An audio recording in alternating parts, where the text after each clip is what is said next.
სალამი, მოგესალმებით, ვაგრძელებ ჯონ მაკარტურის საუბრების ქართულ ენაზე ატვირთვას. ეს არის ბიბლიური კითხვები და პასუხები, რომელიც ჩაწერილი იქნა 1991 წლის 21 სექტემბერს გლენდეილში, ლოს-ანჯელესის გარეუბანში, კალიფორნიის შტატში. ეს არის მადლის სათემოს ეკლესია. სადაც ბატონი ჯონი ახლა უკვე მე მგონი 55 წელზე მეტია იქ მოღვაწეობს. დღესაც კი ესე იგი, კითხვა ესეთი არის აუდიტორიისაგან. გამარჯობა ჯონ, მე მქვია პემი და მე მქონდა შეკითხვა სულიწმინდის და მისი თეოლოგიის შესახებ. მინდა ვიცოდე კონკრეტულად რა განსხვავება იყო სულიწმინდა შორის ახალ აღთქმასა და ძველ აღთქმაში. რატომ მიეცა მხოლოდ ზოგიერთ ადამიანს სულიწმინდა და მერე რატომ წაერთვა ღმერთის მიერ მათ სულიწმინდა. და მე ვხედავ ამას 50 ფსალმუშიც, როცა დავითი ამბობს მე-11 მუხლში, ნუ უკუმაგდებ შენგან და შენ წმინდა სულს ნუ წამართმევ. როგორ მოქმედებდა ამათ მსახურებაზე სულიწმინდა, როგორ იმოქმედა ამან მორწმუნეზე და მათგან სულიწმინდა როცა გაყვანილი იქნებოდა, რა ჩვენ კარგავთ ხსნას, დაკარგავდნენ ისინი ხსნას? აშკარად მათი ხსნა იმ დროს სულიწმინდაზე იყო თუ არა დამოკიდებული. ძალიან საინტერესო კითხვა არის, მე თუ მკითხავ და დიდი კითხვა იყო, ბატონმა ჯონმა წავასწა და პასუხიც დიდი იყო, ასე რომ მოთმინებით მოусვინოთ მას. კარგით, პემ, ეს დიდი კითხვა. პირველ რიგში მინდა გითხრათ, რომ არავითარი განსხვავება არ არსებობს სულიწმინდა ძველ აღთქმასა და ახალ აღთქმას შორის, რომელიც მოქმედებს. ეს არის ერთი და იგივე სულიწმინდა. იმიტომ რომ გახსოვთ, რადგან მე უფალი არ ვიცვლები, მალაქიას 3:6. ხო მართალია? ის იგივეა და ის ყოველთვის არის ღმერთის ძალის გამომხატველი და გამტარებელი აგენტი. სული იძროდა წყლებზე და იქ დაიწყო შემოქმედება დაბადების პირველ თავში გახსოვთ ეს. ეს არის ღმერთის შემოქმედების გამომხატველი აგენტი. ის არის ღმერთის ძალის გამომხატველი აგენტი. ქრისტეს ცხოვრებაში ესო თქვა, რომ მან გააკეთა ის, რაც გააკეთა სულიწმინდის ძალით და როდესაც მას აბრალებენ, რომ ანეს გააკეთა სატანის ძალით, მან უთქვა, რომ თქვენ გმობთ სულიწმინდას. და მე თუ დამგმობთ, ეს არ არის პრობლემაო. ასე რომ სული ყოველთვის იყო ღმერთის გამომხატველი ღვთის ძალის აგენტი. ახლა ჩემი საზრით ჩვენი უფლის მიერ საუკეთესოდ გაკეთებული ეს განსხვავება არის ჩამოყალიბებული უკვე იოანეს სახარების მე-14 თავში, როდესაც ის საუბრება მოწაფეებს, გახსოვთ, საიდუმლო სერობის დროს. და ის ამბობს, როცა მე წავალ, მე ვილოცე მამასთან და ის გამოგიგზავნით სხვა ნუგეშის ცემელს და ის მარადიულად დარჩება თქვენთან ერთად. ხედავთ? ეს იესო ამბობს, რომ ეს იმაზე უკეთესია, ვიდრე მე ვიყო თქვენს გვერდზე ახლა და მერეც. მაგრამ თავად ეს განცხადება, რომ ის სამუდამოდ მარადიულად დარჩება შენთან, ეს არის ძალიან საინტერესო ახალი განზომილება, თავად სიტყვების თვალსაზრისითაც კი. რადგან ასეთი დაპირება ძველ აღთქმაში არ არსებობს, არ იყო ესეთი რამე დადებული. და შემდეგ მე-17 მუხლშიც ვკითხულობთ, ჭეშმარიტების სული, რომელსაც სამყარო ვერ მიიღებს, რადგან ვერ ხედავს მას, ვერ ცნობს, მაგრამ თქვენ შეგეძლებათ რომ იცნოთო. და შემდეგ ეს ასევე არის მთავარი განცხადება, რადგან ის იცხოვრებს სად? შენთან. მაგრამ იქნება სად? რაში? შენში. ახლა საუკეთესო რაც შემიძლია მე ვთქვა, პემ, არის ის, რომ არსებობს გარკვეული განსხვავება იმ გზებს შორის, რომლითაც ღვთის სული ახალი აღთქმის მორწმუნესთან ხასიათება. ეს არის მორწმუნეში მისი არსებობის, ანუ მისი მასში ბინადრობის უნიკალური მსახურება. სინამდვილეში ეს არის ის საიდუმლო, რომელიც გამჟღავნებულია უკვე კოლოსელების წერილში. გასავთ, ქრისტე სად? შენში. ეს არის საიდუმლო, რაც ნიშნავს რას? რა არის საიდუმლო? რაღაც რაც დამალული იყო წარსულში და ახლა გამოულინდა. და შემდეგ არის კიდევ ახალი აღთქმის ძალიან ბევრი განსაზღვრება, რომელიც არის თქვენში მისი სულით. გახსოვთ, ხო, თუ ვინმეს არ აქვს ქრისტეს სული, რომელთა 8:9, ის არ არის მისი. ასე რომ ახლა ქრისტეს სული ჩვენშია. ანუ სულიწმინდა ჩვენშია. ის ჩვენთან ცხოვრობდა, მაგრამ ახლა ის უკვე ჩვენშია შიგნით. ახლა მხოლოდ ის შემიძლია ვთქვა, რომ ეს არის განსხვავება. ეს გვაძლევს ორივე სისავსეს და მინდა ვიყო ფრთხილად, როცა ვამბობ ამას, რადგან არ სურს ძველი აღთქმის რაღაც პერსონაჟების, ქალები იქნება თუ ეს მამაკაცების შეზღუდვა, მაგრამ ეს გვაძლევს ძალაუფლების სისურლეს და პასუხისმგებლობის უფრო მეტ სრულფასოვნებას. ეს არის რაღაც უნიკალური ახალი შეთანხმება და ახალი მოცემულობა. ახლა ძველ აღთქმაში ვიცით რომ იქ სულიწმინდა გადმოდის ამა თუ იმ პერსონაჟზე და ის იმას აკეთებს სულიწმინდის ძალით და მერე გადის. და მოვიდა სულიწმინდა, ამან ეს გააკეთა და მამანმა ეს გააკეთა. და სულიწმინდა წავიდა. მე მხოლოდ ის შემიძლია გითხრათ, რომ სულიწმინდის ფუნქცია ძველ აღთქმაში, როგორც ჩანს, სხვადასხვა ტერმინებით არის განსაზღვრული. მაგრამ ეს არ ნიშნავს იმას, რომ ადამიანები, რომლებიც ღმერთთან იყვნენ მიზიდულნი, ისინი სულიწმინდის მიერ არ იყვნენ ამოძრავებულნი და მოქმედნი. ეს ასევე არ ნიშნავს იმას, რომ ისინი სულიწმინდის მიერ არ იყვნენ დაცულებიც. ეს უბრალოდ რაღაც განსხვავება, რომლის გაგებაც ნამდვილად თუ გსურს პატიოსანი სიმართლის ცოდნა, ჩემთვისაც ძალიან რთული გასაგებია. ადრე სულიწმინდა იყო თქვენთან ერთად, ეხლა კი ის შენში იქნება.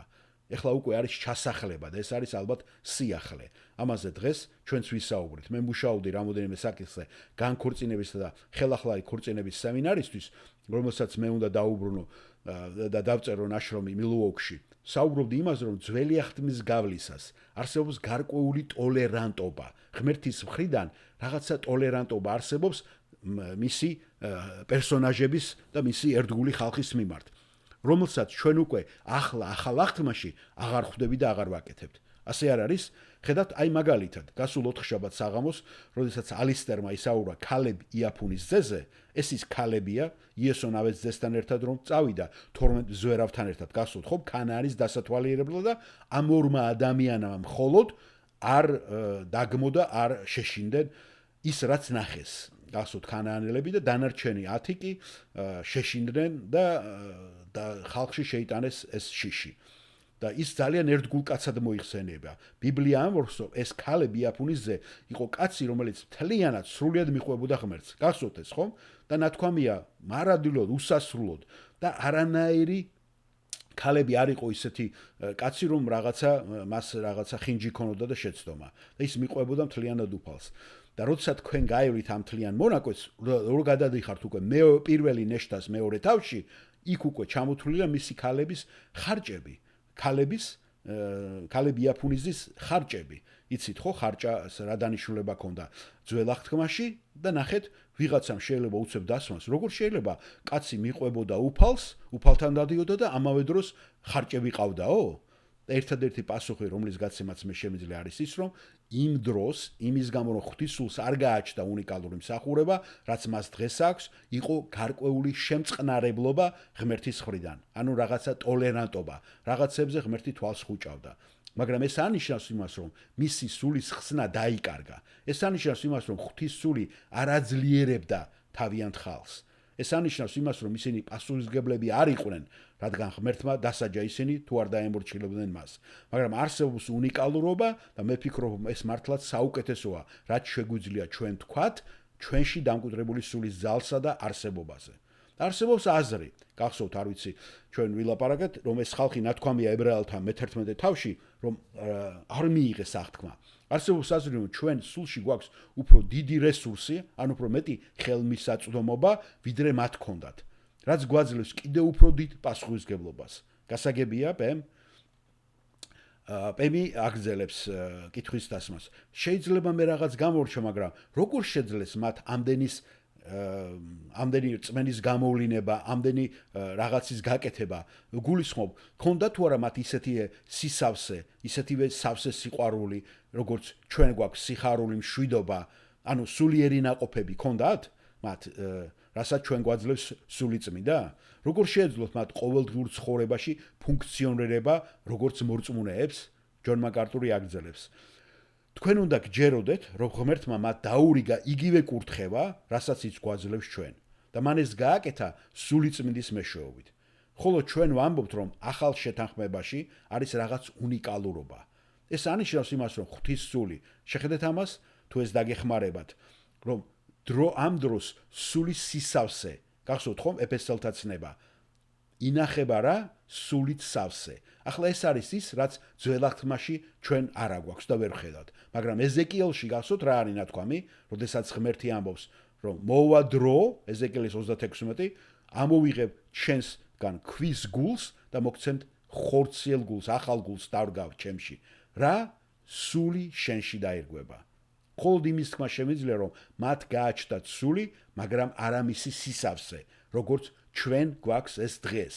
ახლა შეიძლება არსებობს გზნობა, რომელშიც არის უფრო დიდი სიხარული, ან უფრო დიდი მშვიდობა და თქვენ საუბრობთ გალატელების მეხუთე თავზე, სულის ნაყოფებზე და ასე შემდეგ. მაგრამ მეორეს მხრივ ეს სული იყო იგივე და მისი ძალაც იყო იგივე. დიახ, ეს იგივე სულიწმინდა იყო. შესაძლოა მისი ინტენსივობა და მისი სიხშირე განსხვავებული იყო, ეს ნამდვილად არ ვიცი, მაგრამ ახალში არის უნიკალურობა და ამაზე მეტის თქმა მე ნამდვილად არ მინდა, არ მივცე თავისუფლება. ხედავთ ადამიანებს, რომელსაც სურთ ძველი აღთქმიდან სულიწმინდის გაყვანა, აღმოფხრა ან არქონა, მართლაც ისინი ძალიან საშინელ პრობლემებში ჩავარდებიან. ასევე სამების შემთხვევაშიც, როდესაც ჩვენ ვიცით, რომ სამებაშიც ღვთის სული მოქმედებს და თქვენ გექნებათ იგივე პრობლემა, როდესაც იწყებთ სამების განმარტებას და სულიწმინდას იქ არ მოიასრებთ. და ამას აკეთებს ბევრი დენომინაციები, ვიცით ხო? ერთ-ერთ პერსონაჟს აკლებენ სამებას, იცით ხო? ზოგჯერ იესოს, ზოგჯერ სულიწმინდას. და ასევე სხვა ცუდი მიმართულებით წახვალთ, როცა ამ გზას დაადგებით. არიან ადამიანები, რომლებიც ამბობენ, რომ ასევე დიდი ურვის ჩვენ ამაზე ვილაპარაკეთ, ანუ დიდი გასაჭირის ანტიქრისტეს დროს სულიწმინდა გაყვანილი იქნებაო. მე პირადად ერთი წუთითაც არ მჯერა ამისი. და ამაზე ადრეც ვისაუბრეთ და კერძოდ რომ სულიწმინდა არ იქნება გაყვანილი დიდი გასაჭირის ანტიქრისტეს დროს. სულიწმინდა ვერანაირად ვერ იქნება გახმობილი, აბა ისე სხვანაირად ვერან ვერ გადარჩებოდა და არაფერი არ მოხდებოდა ევანგელიზაციის კუთხით. და სინამდვილეში სწორედ რომ ღვთის სული აცოცხლებს იმ ორ მოწმეს, ზოგს რო ჯერა რომ ეს ელია და მოსე იქნება, რომლებიც მოკდულები იქნებიან ამ დიდ გასაჭირში და სულიწმინდის მიერ ისევ გაცოცხლებიან. ასევე ის სული არის, ვინც ენერგიას აძლევს 154,000 რჩეულ ებრაელს, რომლებიც მოქცეული იქნებიან და გახდებიან ევანგელისტები. სული არის ის, ვინც გამოისყიდის სხვადასხვა უამრავი ერების უთვალავ ლაშქარს გამოცხადების მეშვიდე თავში, ყოველი ენიდან, ყოველი ტომიდან და ასე შემდეგ. ასე რომ სული ყოველთვის მოქმედებდა, მაგრამ არის რაღაც უნიკალურობა მის იდენტიფიკაციაში მათთან, რომლებშიც ცოცხალი ქრისტე ცხოვრობს ეკლესიის ეპოქაში. გასაგებია? დიახ, გმადლობ ჯონ, გასაგებია.